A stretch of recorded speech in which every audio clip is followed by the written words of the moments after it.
only one under his leadership, His Excellency Simon Ekpa. Anybody that is confusing anyone or telling you there is another, no, there is nothing. There's just one, recognized by His Excellency Simon Ekpa. And we can pray. Once he has that communication, Biafrans, we understand that Obato Obie does not take no crap from nobody. No matter who you are, you must respect that authority. That authority is the only thing that can protect all of us. But we thank God, somebody said this is a transition period. If these things does not happen, Biafrans will not know who is following our prime minister, who wants him to fail, who wants him to be out.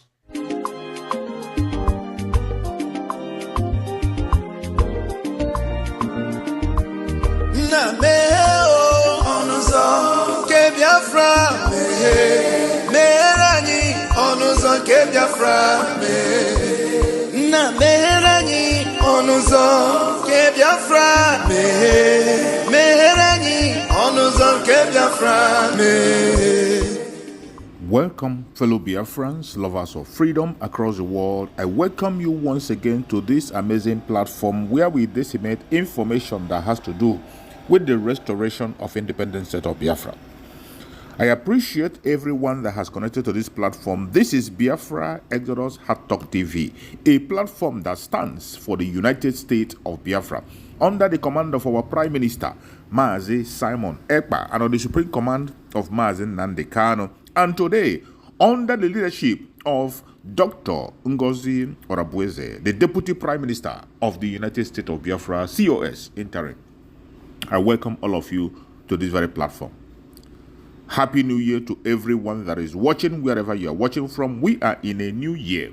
And as we enter the new year, many people are asking questions and they say, what next? Where is the way to go? The way to go is simple. We are pursuing the recognition of the United States of Biafra and the restoration of Biafra fully on the ground. That is the phase where we are today. Every one of us must continue to give our contribution the best way we can. And remember, I urge you to like and share. Share to your neighbors, share to your family, share to everyone to key in and join us on this gospel. Do not be distracted. Regardless what you hear, regardless what you see, regardless the propaganda and blackmail that is flying from right, left, and center, do not get distracted. Be focused, because Biafra have been declared on the 29th of November 2024, and there is no going back. We are pursuing the recognition of Biafra. Is a typical example. If he did not have those, even the men he had with himself, they were already putting them together that they were kidnappers. They didn't. They were asking questions, they were responding, but they weren't listening. So if the leader hadn't come there to say, okay, you know what, let's just verify this ID card you are presenting, would I be hearing a different story by now? So if they did not have ID card. No, the ID card still. They didn't believe it. No, you can imagine. They didn't believe the ID card. If those people does not have ID card, they are now IPOP. This is the crime that is going on in the South by the military. Of course, they use media. Even what we are saying, media will not carry it.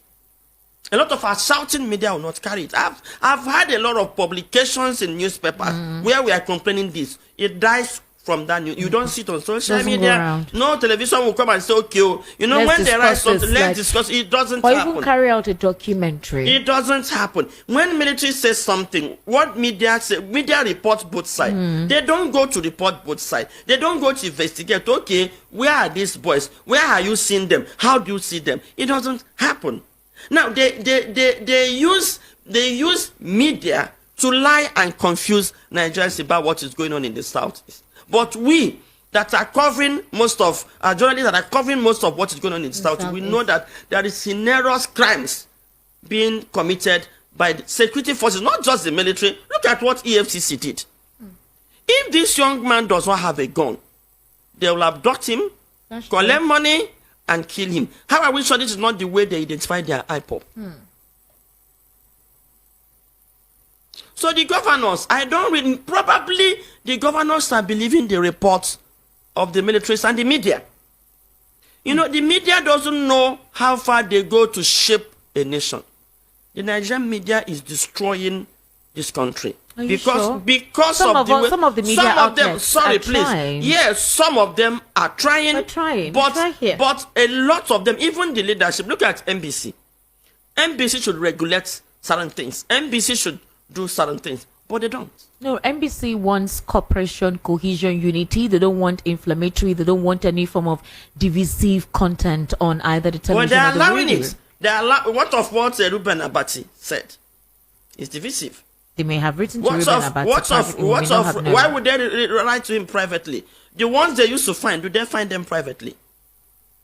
So I think the media should rise up and report and give Nigerians the kind of report that will unite us That rather than properly dividing represents. us. Yes. All right, Lolo, the leader of the indigenous people of Biafra, Nnamdi Kanu, has lodged a formal complaint against Justice Binta Nyako of the Federal High Court, Abuja, with the National Judicial Council. Kanu accused the judge of judicial misconduct in handling his ongoing trial. The petition was made available to journalists on Saturday by Aloy Ejimako, and it was addressed to the Chief Justice of Nigeria, who also serves as NJC chairman. In it, Kanu alleged that Justice Nyako's action in his case have caused him damage, including the deprivation of his liberty. Justice Nyako is currently presiding over a 7-count terrorism charge brought against Kanu by the federal government. Now, in the affidavit sworn by Kanu's brother, Prince Emmanuel Kanu, the IPOB leader detailed his grievances, including the judge's refusal to reinstate his bail despite what he claims is a Supreme Court determination supporting his release. Kanu also recalled how he applied for transfer from the DSS custody because of the restrictions being placed on him by the DSS with regard to his constitutional right of access to his counsel. The secret police allegedly eavesdropping on his conversation with his counsel and seizure of his legal documents. Now, Kanu also stated that this needs to stop. He also accused the judge of disregarding constitutional provisions and the rule of law, describing her actions as a violation of his fundamental rights. He also called on the NJC to take disciplinary action against Justice Nyako, asserting that her conduct amounts to judicial fraud and a failure to adhere to constitutional and legal standards.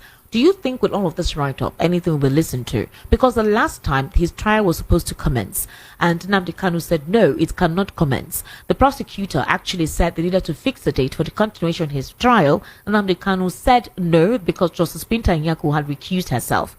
The first time that he asked that she be recused herself, she actually did. But the the head of the justice said no, that case should be reverted to her, probably because she's the one who actually knows how that case has been from the onset. This is Nnamdi Kanu again reinstating that he needs disciplinary action conducted on her, that he doesn't trust her to preside over his case. So are we going to see him remain in custody for as long as possible? Would his plea be adhered to? Or is it not his right if he says he wants another judge to actually preside over his case? And according to Nnamdi Kanu, he actually offered to give any student in the Nigerian law school 1 million naira if they're able to prove where in the constitution that he cannot have access to his fundamental rights while his case is ongoing, beside the fact that he has remained within the DSS custody. Well, first of all, I have to commend Nnamdi Kanu and salute his courage. You get it. What we don't know is that the judicial system of Nigeria has collapsed. Okay. From 2015 till date, we do not have a functioning judicial system. So no matter what you do, the head of our judicial system from 2015 till date is the President of the Federal Republic of Nigeria. They control the judiciary. So we do not have any, and the judicial system is not working. And you know what that means for Nigeria. In fact, 90% of what is happening in Nigeria is caused by the non-functioning of our judicial system. Our judicial system is not functioning. So Nigerian state is collapsing. Because once your judicial system has collapsed, what else do you have? You now have a lawless nation. You now have a lawless environment. So, and I've said it time without number. The incarceration of Nnamdi Kanu is just an excuse for what is happening in the Southeast to continue. What is Nnamdi Kanu's offense? Number one, if we have a judicial system, which nation will condone abduction? Nnamdi Kanu was abducted from another country to Nigeria. And he has been granted bail. But his case is on terrorism-related issues based on the statements that were made that were anti-government, that was divisive. Even if he's a terrorist, should Nigerian government abduct him from another nation? Why don't they apply for repatriation as law demands? You know, number one, that is infringing on his human rights. And now, a court of competent jurisdiction has also granted him bail. Okay, now he has demanded that his judge recuse himself from the case, at which the judge agreed. Why are they reassigning? Is Nnamdi Kanu the first to make this kind of request? So anything from Southeast for this government is like you are slaves. It's like you are conquerors of war. That is what I'm seeing. Look at the man that was incarcerated for 2 years for nothing.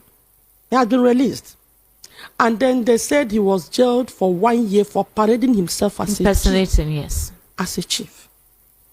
This is a country, and this is Nigeria. And somebody in this Lagos came and gave so many threats to the Igbos, even on television. In fact, I don't even know how Lagos State government had that man saying that, because it was not on TV. Probably he made that statement somewhere. They were quick to get him arrested. Igbos were shot. No, it was on social media. It was posted on social media. It was posted. Yes, it was posted on social media. He actually was addressing. He was recorded. Okay. Yes, he was recorded. Well, I didn't see that, but I covered the aftermath of the election.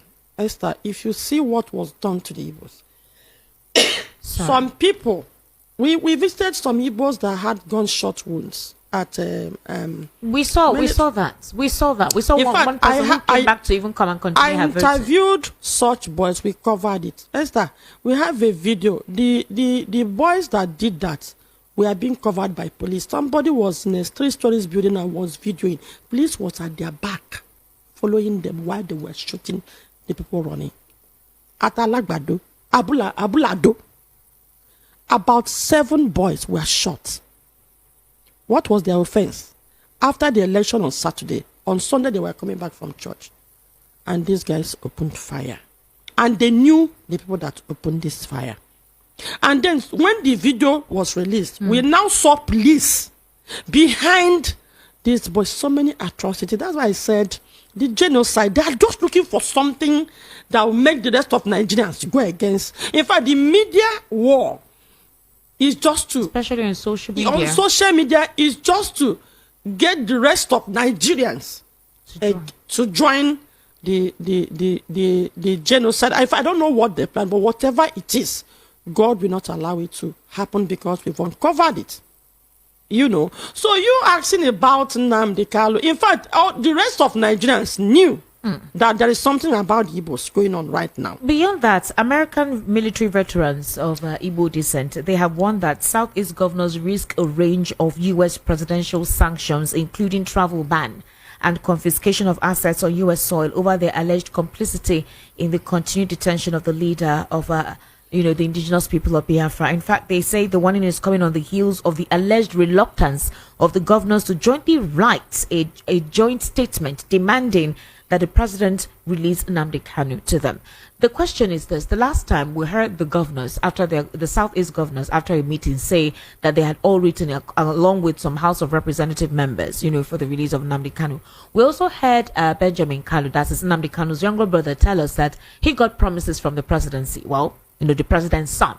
This was before the election, that if IPOB is able to ensure that the Southeast is okay and they support or they vote for him, that they will definitely see that Nnamdi Kanu is released. And so Benjamin Kanu had to come out to say that what is going on.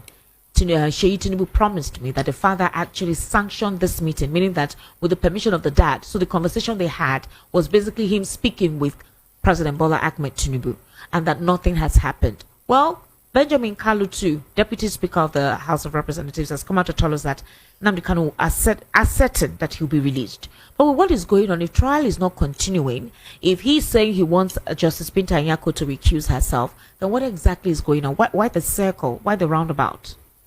Well, Esther. And is this right up in a complete what do you call it, implicating the Southeast governors or being involved in his continued incarceration?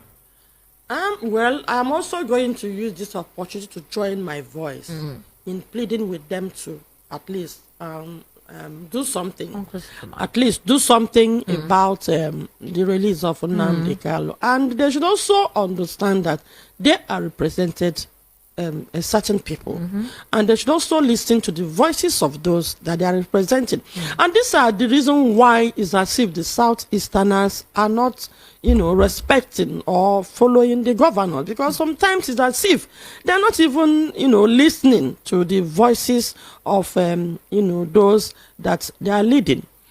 Now, I know that for some time they have done something, at least I've read. I didn't follow them to the meeting. I've read several occasions where so many Igbo leaders during President Buhari's regime, so many Igbo leaders have gone, to plead. No, I don't really want us to always fight ourselves and blame ourselves.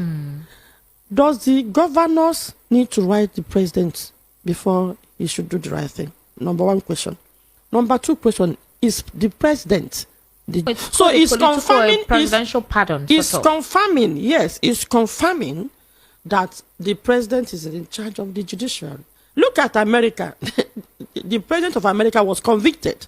They didn't need any anybody, governor to write any letter for the judiciary to do the right thing. So we should learn how to blame people and stop blaming ourselves. They have a way of setting the Southeasterners against each other, pointing and accusing fingers on ourselves. Well, let's look inwards. Is that unity there? Because it's a major question to be discussed. If, for example, we had this prevailing insecurity in the Southeast, we were expecting that the governors will come together and fight it out. Let it not be that some regions are okay and some regions are not okay, and then speak with one voice in the release of Nnamdi Kanu. Some of these leaders don't want it. They say that he's the one that caused the insecurity in the Southeast. They say he was a radical and a very stubborn child or whatever who did not listen to the voice of his elders, despite talks that he should calm down. But now that it seems like this, what would you recommend for Southeasterners to do, for the Nigerian government to do? And this perceived incitement from certain regions or certain persons against the Southeast, how soon should the federal government react to this? Because I was expecting them to react to this. I think the South, we should learn how to join forces to fight those that are fighting us. Take the case of Dele Farotimi, for instance. Did the Yoruba governors write the president for Dele to be released? You get it? Did the Yoruba governors get involved? We shouldn't be calling the governors or blaming them. And some people will say the governors told the president to. It doesn't happen in a country because there is an institution that is in charge of that. That the president shouldn't even influence what they do. So as long as I'm concerned, those holding Nnamdi Kanu is the Nigerian judiciary, not the president, not the governors. Okay. If I'm a governor in the Southeast, to be honest with you, I might not want Nnamdi Kanu to be released. It's a matter of interest. You get it? These people are feeling that if Nnamdi come, the people listens to Nnamdi more. They don't listen to naturally, human beings are selfish.